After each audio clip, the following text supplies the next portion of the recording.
You know, as that was happening, suddenly, of course, the Beatles exploded. They came to the United States, really for the first time. People here began, the idea that rock and roll was kind of an English thing. I wonder what that looked like from your vantage. Were you a Beatles fan? Were you someone who loved the music? I mean, how did you see all that? You being you. You being Keith Richards. I sort of feel like Chris Farley or something doing this interview. It's like, you're awesome.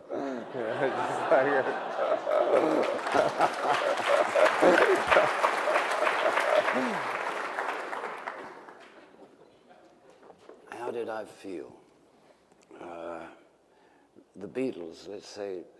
First off, the Stones, when we first heard the Beatles, there was a sort of feeling of, you mean there's other guys doing this stuff? I mean, we thought we're the only island of hope, and to realize these guys, and also they beat us to the punch there, but they were a little older than us. a year or two, we felt a certain bond between those guys and ourselves, because you're not alone suddenly, you know that there's, and of course they took off so enormously and so fast that, then people started to consider that there was some competition between us, but I never, ever felt that way. I mean, we realized other people did. There could be, I'm Stones or I'm a Beatles. But between ourselves, it was a great camaraderie. And there was a little competition there, of course, because you've got to have a little poke, but at the same time, for instance, we would always work together if they had a record coming out. And they'd call us up and say, how's your new one? We'd say, it'll take us a couple of weeks. Said, okay, we'll go first. And we'd rather than clash with each other, there was always a feeling that we should work together on this. None of us expected what happened to happen. I mean, even to get to the States was, dream about it, pal. Again, another interesting section in the book is where you talk about the differences between the Rolling Stones and the Beatles. Mm-hmm.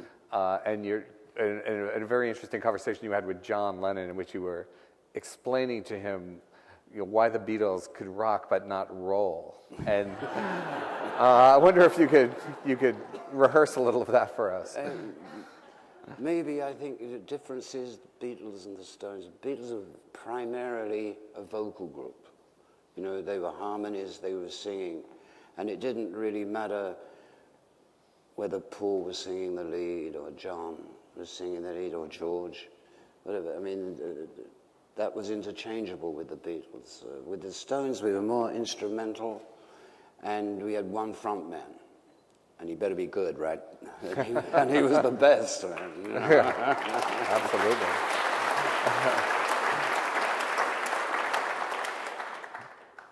Well, there was that moment when the Rolling Stones came to the U.S., and you've described here, what America meant to you. What did it look like when you arrived? And obviously, I think you came to New York first, and then went on out into the rest of the country. I wonder if you could talk about some of the contrasts of those experiences. Oh, early 60s in America, incredible difference between what we called the outside the edge, which is New York, Chicago, Frisco, LA, Florida maybe, but the difference between the big cities and Oklahoma it was immense at the time. And we could make contact with a lot of city people. But quite honestly, for a year or so, we were total freaks out there, And you got used to being, I'm a freak, Have a good laugh, But at the same, they couldn't understand why young kids were coming to see us play. I think there was And they had weird laws, like, about, smoking backstage and stuff. And you never knew quite where you were, because that state would have one law, and then there'd be another law. So you're always trying to figure out quite where you were. This is Missouri? Okay. Okay, we'd be on our best behavior. And things like that. But it was still known as the Bible Belt. And I mean, communications not being quite what they are today. You kind of felt that you were probably back 20 or 30 years at the time from, say, being in the Big Apple, which is rocking, Yeah, people got it, sure. Always was and always will, probably. But, the difference was immense at the time.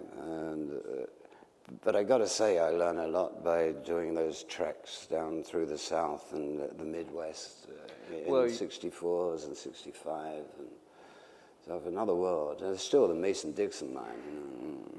Well, you write, I mean, really intriguingly about crossing some of those racial boundaries. I mean, I wonder if you can describe some of that and kind of going into black neighborhoods and listening to the music and meeting the girls and hanging out. I think it was basically because of English and cute or something that suddenly those other boundaries sort of disappeared, and you just get along with people no matter, because you didn't realize the depth of some of the problems that people are up against, and it was. I mean, it would only come in hard, when you saw the chain gangs. So, whoa, this is real. And otherwise, I think America, basically, especially Black America, sort of took us a little more to their hearts, because we were different, and we had no contact with the problems that they usually had, with white people. So, in a way, I did my bit for integration.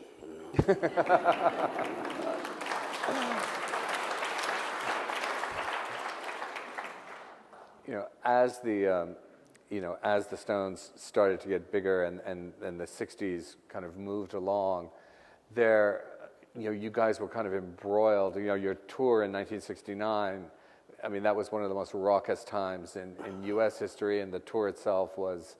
An amazing event. It was really the first time you guys had been on the road in a while, and I wonder if you could talk about how things had changed just between the kind of a much more innocent earlier time in a way, and what seemed like a much kind of shakier environment towards the late '60s. I don't think you can really describe the late '60s or even the early '70s in America without mentioning one word, which is Vietnam.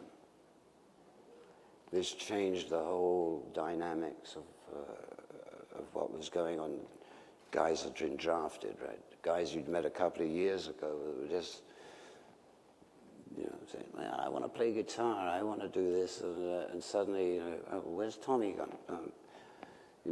He's over there, and or he's come back in a body bag, and that was a difference. I mean, '69 particularly that year, it was apparent that. There was a big thing going on and changing, and you were only just sort of part of it. I mean, for instance, Altamont, there was absolutely no cops, no security at all, and then you've got 500,000 people, and there ain't nobody to wipe their noses, I was quite amazed in retrospect that. That wasn't a real disaster. It was right on the cusp. I mean, letting alone stuff like somebody punching Mick Jagger in the face like 5 minutes after you arrive. There was, I mean, I remember in the movie, like while you guys were performing, and this is before anything really happened, like a dog just trots across the stage in front of you. It just was such an image of things being completely out of control. It was, except for the Hells Angels. Yes. Yeah. That's the security, whoa, okay, but I can't get out of here, so we've got to get along, but it was it was touch and go. And I was only saying this to describe at that point in America that there was very little control going on. I guess most of the cops are already in Vietnam. I mean, and so people were left to sort of govern themselves, you know. And some people could make really bad decisions, like putting the Hells Angels in control. Nonetheless, I mean, that period, you guys just, reissued Exile on Main Street, but that period from, say, 68 to 72, was an amazing run for the Rolling Stones. You know, Beggar's Banquet and Sticky Fingers and Let It Bleed and Exile on Main Street. And it's always seemed to me that there was something about that transition and that chaos, some of the kind of edgier emotions of that time that, as difficult as it was, that you guys fed on creatively. I wonder if that was in any way your experience. Probably not consciously. I mean, you can get caught up when it's such a large change and drift of feelings. And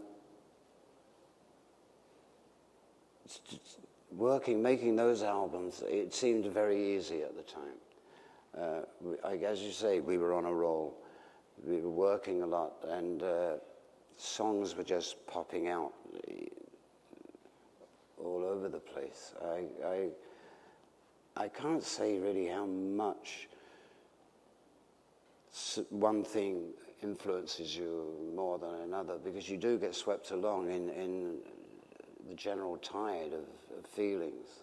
Obviously, something was happening here, and we were trying to put our finger on it, I think. And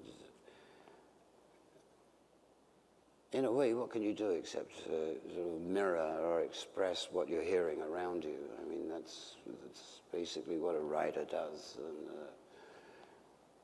and it's what a musician does, try and calm everybody down a little, or try to put certain thoughts into music and to crystallize them a little. Whether you're successful or not, I don't know. Were there other musicians, we talked a little bit about the Beatles and a kind of creative competition or something. Were there other, artists, at that time that you looked at as, your competition, or is there someone that you kind of thought, well, they did this, or? Not competition, no. Inspiration, which I was basically listening to an awful lot of rhythm and blues, and there were some of the best records being made at that time in that genre, if that's what you want to call it. But incredibly creative. Motown was doing amazing stuff. And the fact that they had that one band that sort of basically translated everything. And a lot of producers like Burt Burns, there was just stuff popping out all over the place, and I mean, to us, just to be able to turn a radio dial and maybe get 5 or 6 stations was like amazing,